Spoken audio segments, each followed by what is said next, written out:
Olá, seja muito bem-vindo a Mundo Music 103.9 FM. Estamos aqui no estúdio para gravar o Repórter Mundo.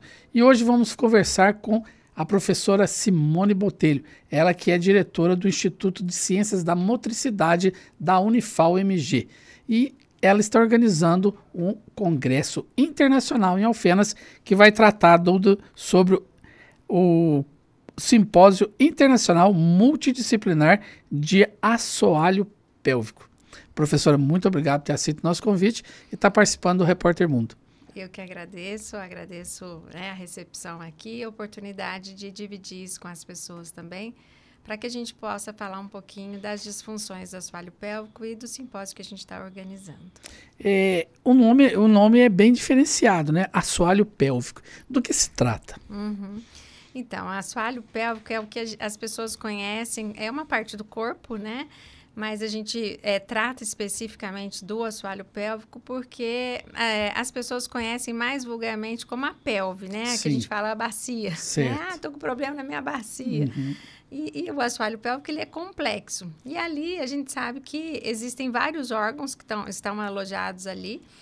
Dentre eles o útero, a vagina, né? O reto. E aí a gente tem as disfunções relacionadas a ele. Qual que é a função do assoalho pélvico? A função dele é fazer esse fundo, né? Então, ele tem uma relação muito próxima com a postura, por isso uma relação muito próxima com o fisioterapeuta. Mas ele tem também ali os órgãos alojados relacionados, então, tanto a parte obstétrica, né? Então, quando a gente fica grávida, a gente tem um útero que cresce, depois que volta e que está sobre esse assoalho, né? Então, é como se ele fosse o chão, que segurasse o peso daquela gravidez sobre o assoalho. Certo. E aí, depois, nós temos também a função sexual, né? Que está diretamente relacionada ali.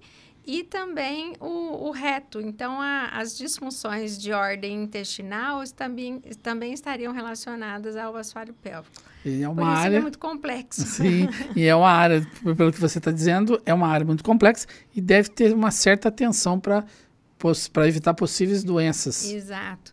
E por isso que ela precisa ser multidisciplinar, né? A gente não consegue olhar para o assoalho pélvico de uma forma por um profissional, né? Nós temos o ginecologista e obstetra que olha com um olhar ali, né, mais ginecológico. A gente tem o coloprocto, né, e o cirurgião que trabalha com a parte mais intestinal, com a motilidade e tudo mais, que olha para essa parte coloproctológica.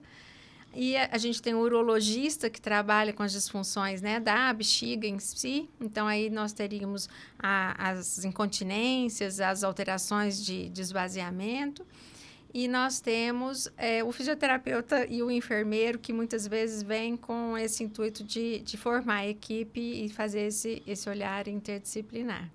Então, a intenção é reunir esse grupo de pessoas para que a gente possa estudar e poder oferecer o melhor para os nossos pacientes, né? Porque se a gente olhar só com um olhar de talvez falte um pedacinho para integrar a visão do todo e oferecer o melhor tratamento para o paciente que sofre de algum tipo de disfunção dessa. Então, a pessoa ela é encaminhada para o serviço por um desses profissionais? Sim, normalmente sim. Então, no caso da fisioterapia, que é o nosso caso, nós atendemos as diferentes disfunções relacionadas ao assoalho pélvico. Eu vou te dar o exemplo de algumas. Sim. Por exemplo, muito comum a incontinência urinária, né? A incontinência urinária ela é mais comum na mulher, mas ela pode acontecer também no homem e é mais comum no homem nesses casos, assim, pós uma cirurgia de próstata, que envolve o urologista, né? E que aí depois, às vezes, pela dificuldade da situação, da própria localização ali da próstata e da forma como é feita a cirurgia, às vezes tem uma disfunção urinária. E aí a gente vai fazer a reabilitação desse processo. No caso da parte intestinal, nós teríamos tanto a incontinência quanto uma coisa que é muito comum desde pequititinho até, né, idoso, a constipação intestinal.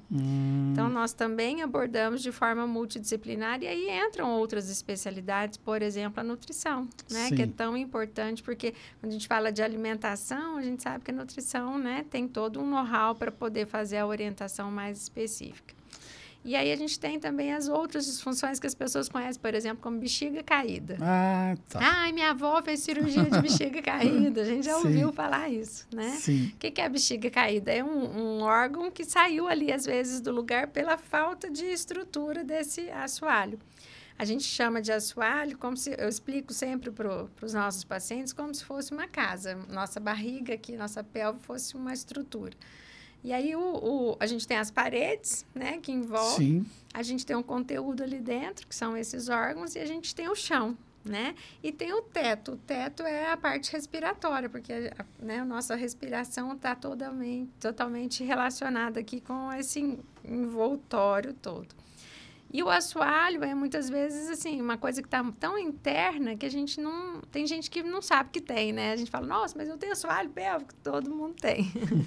Né? E a gente só percebe realmente quando ele já apresenta algum sinal, algum sintoma, que aí a gente começa a pensar, e tem muita gente que acha que é natural, mas é coisa da idade, né? Sim, mas não é nada disso, né? Não, hoje em dia a gente tem tratamento para tudo, né? Sim. Talvez antigamente, por conta das histórias passadas, né? Que a gente tinha muitos partos em casa, os partos todos eram domiciliares. Então, as mulheres entendiam que aquilo era uma evolução meio que natural da vida, né? Sim. Chegar lá já mais velhinha, ter uma disfunção e achar que aquilo aconteceu Era normal, mas não é nada normal. Né? Hoje não, hoje tudo mudou, né? A gente nem tem mais essa quantidade de partos e quando tem, a gente tem condições de oferecer uma assistência. Então, nesse simpósio, a gente vai estudar as diversas formas de oferecer tanto a parte de prevenção quanto a parte das intervenções com esse olhar de equipe, né? A diferença, certo. Eu acho que a grande diferença que a gente pode fazer é o olhar do grupo, não só o olhar de um profissional, mas de todo mundo olhando para a mesma disfunção. O simpósio ele acontece em Alfenas.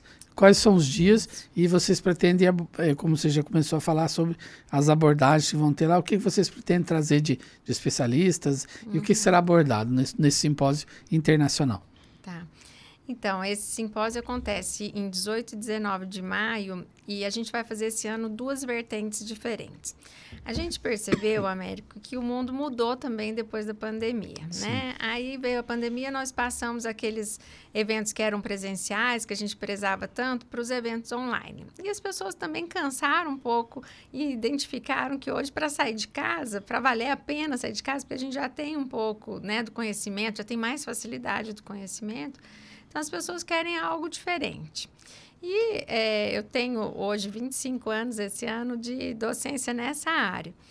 Então, eu começo sempre observando os meus alunos. E aí, a gente tentou, né? A gente está tentando fazer uma coisa bem diferente esse ano, que é uma Olimpíada do Conhecimento.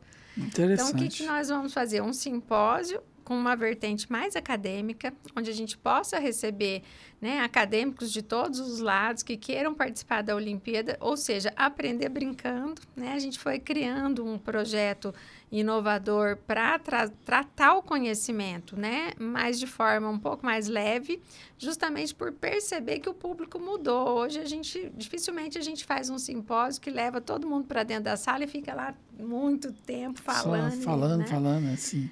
E aí, depois desse 18 e 19, a gente segue, porque a gente tem um curso também paralelo a isso, que é um curso de pós-graduação, um nível de especialização, que também é multidisciplinar e ele envolve alunos da América Latina. E aí a gente vai receber esse pessoal todo para esse simpósio. E a gente segue, então, com 2 semanas seguintes fazendo treinamento em serviço. E aí, o que nós vamos fazer? Nós vamos fazer workshops mais profissionalizados, mais para os profissionais mesmo. Específicos para os profissionais. Específicos para alguma disfunção. Então, por exemplo, aí a gente vai estudar, né, desde o início até o fim, com a prática, fazer o que a gente chama de hands-on, ou seja, treinar alguma coisa na prática em si. Então, nós vamos ter manometria, que é uma técnica que a gente, né, avalia as disfunções de ordem ano-retal. A gente vai ter um workshop de ecografia, que a gente usa o ultrassom, esse equipamento de ultrassom que a gente costuma fazer o exame médico. A gente tem utilizado ele com 2 vertentes. A vertente médica, que é o profissional médico entendendo um pouco mais das disfunções do assoalho pélvico, e o fisioterapeuta que tem utilizado essa ferramenta não para fazer o diagnóstico, mas para ensinar o paciente como que esse assoalho pélvico deve se posicionar, assim, enquanto reabilitação, como que a gente contrai, porque se eu falar para você, contrai seu assoalho pélvico, você vai falar, uai, mas cadê meu assoalho pélvico? Como? Como é isso? Então, quando a gente ensina com o biofeedback, né, com uma ferramenta que o paciente consegue enxergar, ele consegue entender melhor como que é o movimento dele. Então, nós já tivemos casos, essa é a 6ª edição desse simpósio, teve uma delas a gente fez com uma alemã que veio fazer esse treinamento de ultrassom conosco, e nós oferecemos esse treinamento para um paciente que já estava conosco. E ele falou, nossa, você sabe que hoje que eu passei a entender como é que eu deveria realmente fazer o meu exercício adequado. Olha, então, assim, o visual faz a diferença. E a gente sabe que hoje a gente tem equipamentos, todo mundo fala, mas é um equipamento muito caro. Realmente, ele ainda é um equipamento caro. Mas ele é acessível, todo hospital tem um ultrassom, todo serviço, né? A gente conhece vários serviços que tem disponíveis e que podem ser melhor utilizados, então, para essas, né? Como uma ferramenta de educação também para o paciente. Certo. A gente vai fazer isso. E a gente vai fazer uma outra prática que a gente fala de lesão de parto. Isso daí é fundamental, porque a gente sabe que a lesão de parto ela pode acontecer em decorrência da gente querer ou não, né? Às vezes, por mais que a gente se prepare, que a equipe esteja preparada e que aquela mulher esteja preparada, é uma coisa que às vezes acontece porque não está totalmente ao nosso controle. E quando essa lesão acontece, ela precisa ser identificada e ser reparada de cara, quanto mais rápido. E a gente precisa estar com esses profissionais também preparados para isso. Então, a gente vai fazer tanto a parte da prevenção, né, com a equipe, aí a gente fala da equipe obstétrica, quanto a reparação cirúrgica. E essa reparação a gente treina no esfíncter do porco, né? A gente faz o treino da técnica, né, em laboratório mesmo. Então, a gente consegue treinar os profissionais médicos e, paralelo a isso, a gente treina os fisioterapeutas para trabalhar a prevenção como que o fisioterapeuta pode preparar melhor essa mulher, ou seja, preparar esse assoalho pélvico para receber o efeito dessa gestação, sem, por exemplo, passar por uma incontinência urinária, passar por um sintoma que, às vezes, a mulher gestante fala, poxa, mas eu achei que era normal, né? Sim. E hoje a gente sabe que a gente pode tentar diminuir os impactos, né, da gestação e do parto sobre o assoalho pélvico. Em relação ao Instituto de Motricidade, né? Quais os tipos de atendimento que vocês têm lá na questão da fisioterapia? Sim, nós temos a clínica escola, né? A clínica tem cerca de 2.000 metros quadrados e a gente tem todas as especialidades da fisioterapia. Então, no meu caso, a gente chama de urologia e saúde da mulher, que é a parte que a gente engloba as disfunções de ordem aí que eu te expliquei, né, relacionadas ao assoalho pélvico. Sempre uma equipe multidisciplinar.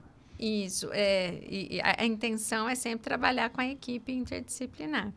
E aí nós temos a ortopedia, a neurologia, a respiratória, a hidroterapia, a cardiologia, né? Então, a gente tem aí todos, a reumato, a pediatria, então todas as especialidades da fisioterapia nós atendemos lá também. E as pessoas, para ter acesso a esse tipo de tratamento, é tudo encaminhamento, é tudo pelo SUS? A gente faz SUS e a gente está fazendo agora também Cislagos. Sim. Então, nós passamos a atender os 48 municípios da região através dos Cislagos. E os pacientes do SUS, a gente, né, recebe também sempre de portas abertas. Ok. E para quem quiser saber mais informações sobre o CIMAP 2024, como que faz? Sim, eu vou deixar para você uma postagem, né? Certo. Que a gente tem as redes sociais, a gente tem um site e a gente também segue à disposição ali para mais informações. O CIMAP, ele está sendo gerenciado pela FACEP, que é a fundação, né, ligada diretamente ali à universidade. E ali a gente está recebendo, então, via Pró-Reitoria de Extensão, as inscrições. As certificações também saem por ali, né? E a nossa intenção é que a gente já fez um CIMAP em Poços de Caldas, Então, a nossa intenção é conectar com outros parceiros, que a gente tenha outras universidades que queiram levar o CIMAP, que queiram abraçar essa causa para que a gente possa levar o evento não num sentido assim de cada ano crescer e conectar com mais pessoas, com mais profissionais, com mais universidades ou, né, parceiros que queiram também abraçar essa causa e trabalhar em conjunto, né? Porque a gente sabe que quando a gente trabalha em conjunto, a gente está realmente em prol do nosso paciente. Com certeza. Professora, só tenho a agradecer a sua presença e ressalto mais uma vez os dias que vão ocorrer o simpósio. Sim. Então, 18 e 19, que é um sábado e domingo, a gente vai fazer o evento no formato que eu falei das Olimpíadas do Conhecimento. A gente vai ter palestrantes, vai ter outras atividades Isso no campus aqui em Alfenas. No campus lá de Santa Clara. E depois, na semana do dia 20 a 26, a gente segue com esses workshops que eu comentei também. Sim. E depois a gente segue com a prática multiprofissional aí desse curso de pós-graduação em disfunções do assoalho pélvico, que acontece também, está com inscrições abertas, inclusive para a segunda turma. E a gente tem recebido assim, uma demanda muito bacana, inclusive da América Latina. Então, coisa boa. A segunda quinzena de maio, eu brinquei que vai ser a capital do assoalho pélvico, Alfenas, né? Coisa boa. Acho que é a capital latino-americana mesmo, coisa porque boa. A gente vai receber alunos que estão conosco desde finalzinho de 2022, estudando, né?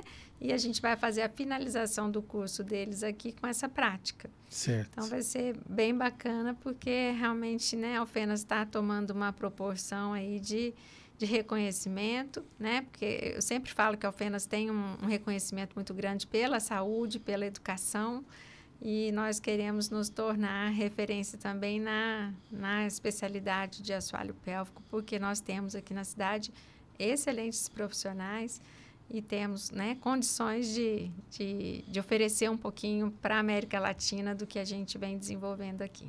Com certeza. Mais uma vez, muito obrigado. E um bom trabalho. Obrigada. E o Repórter Mundo Entrevista fica por aqui. Mas não deixe de curtir e compartilhar as nossas páginas nas redes sociais. No TikTok, Mundo Music 103.9. No Instagram, @Mundo Music 103.9. Nosso canal no YouTube, Mundo Music FM 103.9. E também estamos lá no Facebook. Até o próximo Repórter Mundo.